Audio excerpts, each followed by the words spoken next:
उमर अयूब साहब ने कहा क्या है ये सिविल नाफरमानी की कॉल के हवाले से जो एक ऐलान किया जा रहा है या धमकी है हुकूमत को, उस पे उनका मौक़िफ़ क्या है वो आप देखिए, फिर हम शाहिद साहब से बात करते हैं। इंसान हो या फरिश्ते हो या जो भी, हम लोग मुज़ाकरात के लिए तैयार हैं। इमरान खान साहब ने एक नेगोशिएटिंग कमेटी बनाई है और उसकी शराइत ये है, पाकिस्तान तहरीक इंसाफ के जितने निहत्ते लोगों के खिलाफ केसेस हैं वो ख़त्म किए जाएँ। 9 मई का और 24 नवंबर का जो ये सानिया हुआ है, इसके ऊपर आज़ादाना एक अदालती कमीशन होना चाहिए। वज़ीर आज़म इमरान खान साहब को फिलफौर रिहा किया जाए। ये चीज़ें या नहीं होती तो उसके बाद फिर हम लोग आज़ाद हैं, एक सिविल डिसोबीडियंस मूवमेंट शुरू करें। शाहिदा साहिबा, अब उन्होंने ये भी कहा आज उमर अयूब साहब ने कि इंसान हो या फरिश्ते मुज़ाकरात के लिए तैयार है। ये सिविल नाफरमानी की कॉल देना ऐसे मौके पे आपको लगता है कि सही कदम है? इससे मुतालबात तस्लीम करवाए जा सकते हैं, लेकिन उसके नतीजे में मुल्क को, मुल्क की मईशत को, मुल्क के हालात को कोई नुकसान नहीं पहुँचेगा? आप क्या समझती?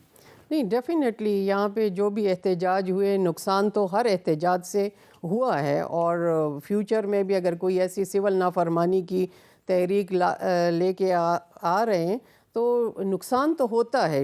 आपका पूरा सिस्टम जो है वो मुंजमद होके रह जाता है। और अभी जिस तरह डायस्पोरा की बात हो रही है और रेमिटेंस की जो बात हो रही है, तो उसमें तो आपका ये नेशनल जो कॉज है, नेशनल इंटरेस्ट है, वो बिल्कुल पीछे चला जाएगा। हमें सियासत अपनी जगह पे है, लेकिन अपना हमारा एक मुल्क के जो हमारी सरहदाद हैं और जो मुल्क का हमारा अपना एक नज़रिया है और जो एक नेशनल हमारा कॉज है, हमें सबको, तमाम पॉलिटिकल पार्टीज़ को ये होना चाहिए कि सबसे मुकद्दम हमारा ये कॉज होना चाहिए।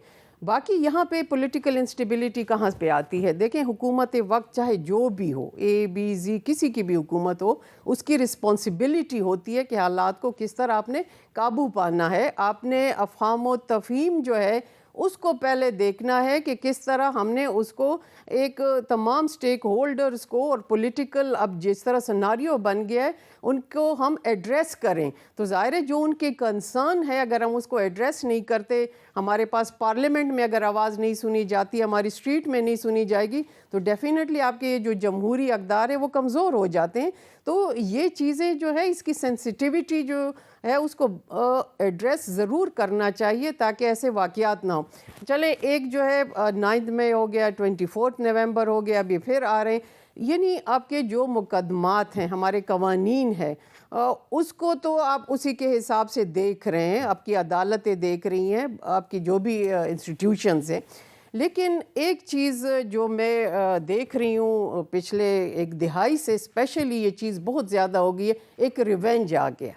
मतलब पॉलिटिकल आपका जो है वो तो सियासी किरदार अफ़हाम व तफ़हीम है। अब ये एक जंग की सूरत हाल आप कह रही हैं देखी जा हुकूमत रही ऐसा है। कर रही है इंतकाम का, या सियासी जमातें भी जो इक़्तिदार में नहीं सियासी हैं? जमातें मिल के ऐसे कर रही हैं, मतलब बैठने को तैयार नहीं हैं।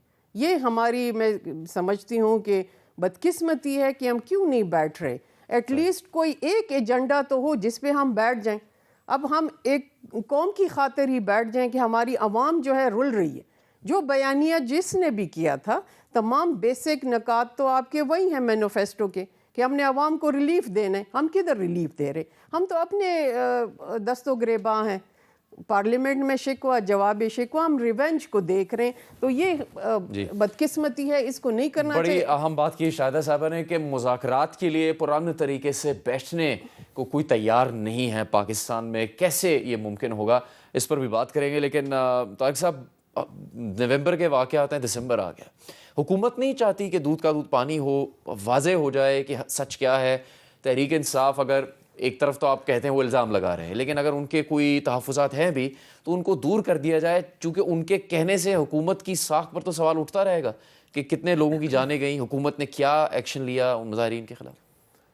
देखिए, वो बहुत सारे फैक्ट्स तो सामने आ चुके हैं। मज़ीद भी जो ये कहेंगे, और हमें इस पर भी कोई एतराज़ नहीं है, कमीशन बने जो भी हो, हमारे पास कोई ऐसी चीज़ नहीं है कि जिसको छुपाया जाए। बात यह है कि पाकिस्तान तहरीक इंसाफ ये झूठ क्यों बोल रही है, और ट्रेंड चलाने के ये मास्टर हैं। लोग इनके बैठे हुए हैं, पेड कंटेंट होते हैं, इनके प्रोफेशनल टीम्स लगी हुई हैं सोशल मीडिया पे जो झूठ फैलाती हैं।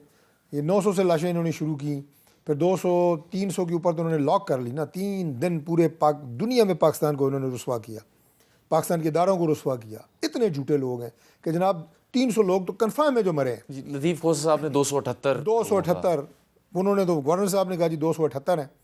तो मैं इनसे ये पूछता हूँ कि तो गोली क्यों चली, ये बताएं कि झूठ क्यों बोला, इसी के जवाब दे दें कि झूठ क्यों बोला, और उसकी वजह मुझे पता है कि झूठ क्यों बोला, अपनी शर्मिंदगी को छुपाने के लिए। जो उन्होंने जिस तरीके से यहाँ से ये बड़ा आखिरी काल है और ये है और हम ये कर देंगे वो कर देंगे, उसके बाद जो इनकी वज़ीर आला हैं KP के, उन्होंने जो बड़के मारी थी वो सारी जो है वो उनसे हवा निकल गई। अब उनके अपने वर्कर्स जो हैं वो उनके सामने शर्मिंदा हैं, अपने वर्कर्स के सामने जवाब नहीं दे पा रहे।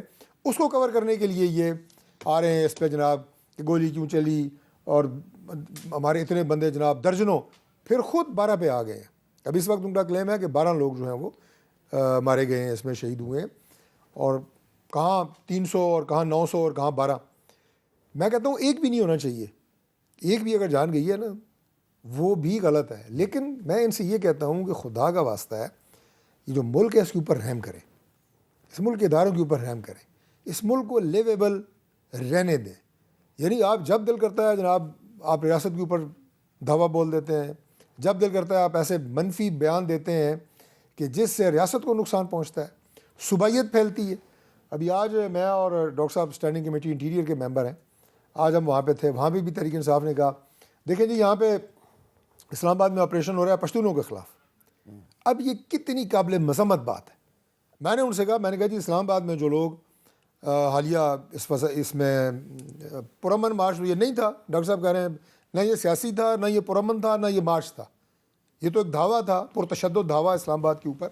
लेकिन इसमें जो लोग गिरफ़्तार हुए, मैंने उनसे कहा कि मैं तो पुलिस से अपने बंदे छुड़ा के पागल हो गया हूँ। जो इस्लामाबाद से गिरफ़्तार हुए हैं, पंजाब के लोग गिरफ़्तार हैं, जो हमारे स्टैंडिंग कमेटी के चेयरमैन हैं, पूछें डॉक्टर साहब से, उन्होंने कहा मैं हलफ दे के कहता हूँ कि इस्लामाबाद के बंदे हमारे गिरफ़्तार हुए हैं और हम उनको छुड़वा रहे हैं। आज हमारी 6:30 बजे प्राइम मिनिस्टर साहब से मीटिंग होती है, वज़ीर दाखिला से मीटिंग होती है। मैं आज की बात आपको बता रहा हूँ कि कोई एक बंदा भी, मैं रिकॉर्ड पे कह रहा हूँ, बेगुनाह वो जेल में नहीं रहेगा।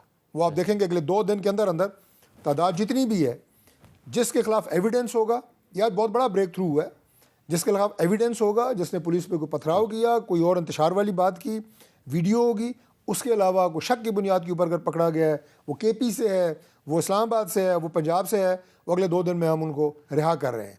कोई एक बेगुनाह भी जो है वो जेल में नहीं रहेगा। आप इसकी जिम्मेदारी बिल्कुल, मैं बताया कि आज इस पर हम अभी मीटिंग करके आए हैं। तो ये है कि ये बातें ऐसी हैं कि जो हम एज ए पाकिस्तानी कर रहे हैं। हम ये चाहते हैं कि इस मुल्क का निज़ाम आगे बढ़े, नफ़रतों को ना फैलाया जाए, झूठ फैला के। अभी मैंने आपको पहले बताया कि अभी जो नाफरमानी की तहरीक है, इसका क्या नुकसान डॉक्टर तारिक को होगा, वज़ीर दाखिला को होगा, प्राइम मिनिस्टर को होगा, वो पैसे हमें आते हैं, पाकिस्तान को होगा। ये कोई परवाह नहीं है इन्हें।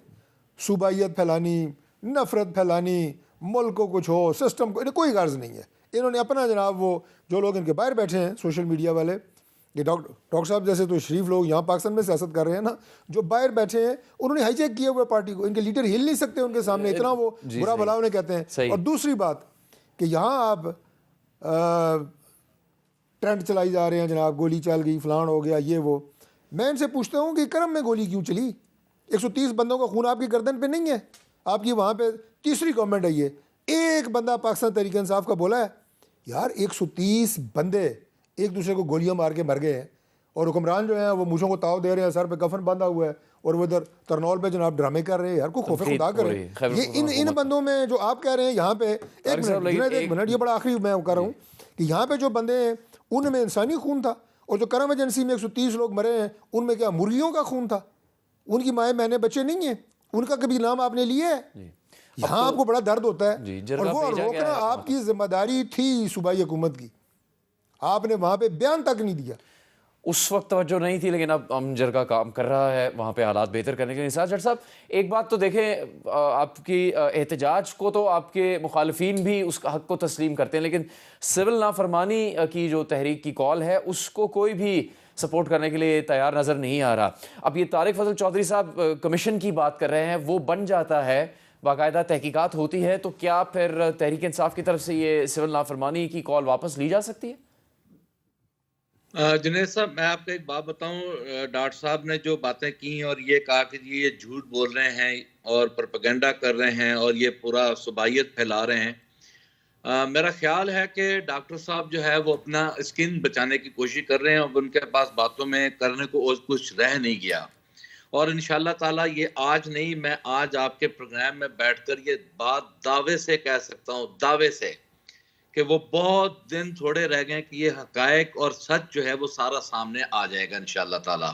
किसी से कोई बात ढकी छुपी, इन्हें कर्म का तो बड़ा ख्याल आ गया, डी चौक में गोलियों का इनको कोई ख्याल नहीं है, क्वेटा में जो कत्लो गारत हुई है उसका कोई ख्याल नहीं है, ये आपका जो राजनपुर का जो एरिया है वहां पर जो कत्लो गारत हुई है, किसी एक जगह पर हुकूमत की कोई कामयाबी है तो हुकूमत बता दे।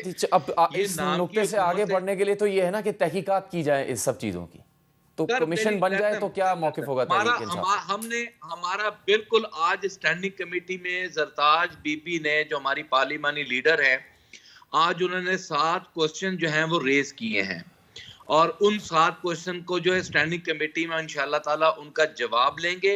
और वहां पर जो पश्तून के लिए बात हुई, जरताज बीबी साहबा ने कहा कि जी उनको टारगेट किया जा रहा है, इन्होंने कहा जी हम टारगेट नहीं कर रहे। किस सूरत में तहरीक इंसाफ सिविल नाफरमानी की कॉल वापस ले सकती है जज साहब? सर बिल्कुल, मैं आपको एक बात बताऊं, देखें जुनेद साहब, पाकिस्तान तहरीक इंसाफ एक डेमोक्रेटिक जमात है और हमने अपने हकूक के लिए बिल्कुल डिफरेंट तरीके से एक जंग लड़ी है और अल्हम्दुलिल्लाह आज उस जंग में हम यहाँ आकर खड़े हुए हैं, हमारे हौसले जवां हैं, हम बिल्कुल कायम दायम हैं, बिल्कुल ये गोलियां मारेंगे हम और खाएंगे, ये इन बातों से कतई नजर हम नहीं डरने वाले।